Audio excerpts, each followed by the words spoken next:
Lord's test में भारत की हार को अगर महज एक करीबी मुकाबले के तौर पर देखा जाए तो ये खुद से धोखा करने जैसा होगा।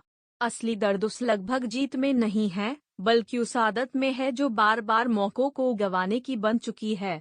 आंकड़ों की बात करें तो सीरीज में भारत कहीं ज्यादा मजबूत नजर आता है। ज्यादा सेंचुरी, ज्यादा 5 विकेट लेने वाले गेंदबाज, टॉप रन स्कोरर और टॉप विकेट टेकर्स भी भारतीय खेमे से हैं।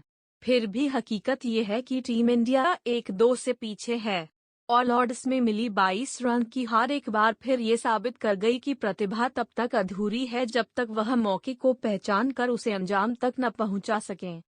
5वें दिन का आगाज भारत की स्थिति में स्पष्ट बढ़त के साथ हुआ था, लेकिन खत्म होते होते नतीजा हाथ से फिसल चुका था।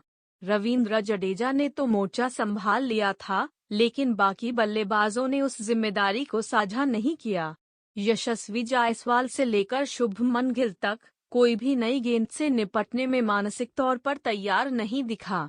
करुण नायर जैसे अनुभवी बल्लेबाज का क्रीज पर खड़ा रह पाना तक मुश्किल साबित हुआ। ऋषभ पंत जैसे खिलाड़ी जो आक्रामकता के लिए जाने जाते हैं, उनसे भी वो संयम नहीं दिखा जिसकी उस पल सबसे ज्यादा जरूरत थी।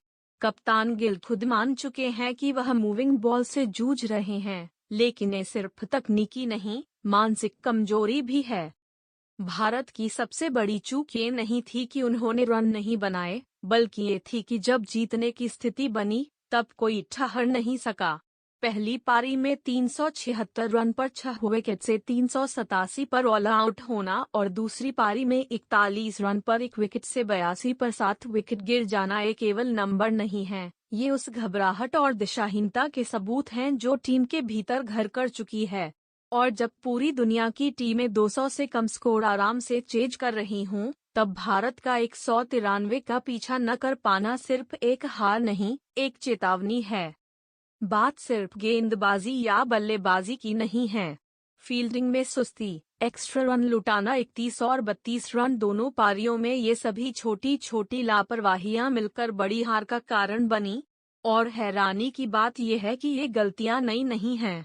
पिछले साल मुंबई में न्यूजीलैंड के खिलाफ 147 रन का पीछा न कर पाना भी यही कहानी कहता है। मन के हारे हार। रवींद्र जडेजा की जुझारू पारी भले ही तारीफ के लायक हो, लेकिन टीम के बाकी खिलाड़ियों का योगदान ना मिलना उस पारी को भी अधूरा बना देता है।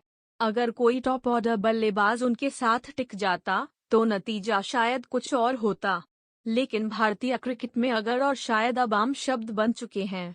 हर मैच के बाद एक नई वजह, एक नया बहाना और वही पुराना सबक जिसे कोई सीखता नहीं। अब जब सीरीज का संतुलन इंग्लैंड के पक्ष में झुक चुका है, टीम इंडिया के पास अगला टेस्ट जरूर है, लेकिन उससे पहले खुद को आईने में देखने की जरूरत है। लड़ाई सिर्फ विपक्ष से नहीं है, बल्कि उस सोच से है जो बार बार जीत को हार में बदल देती है।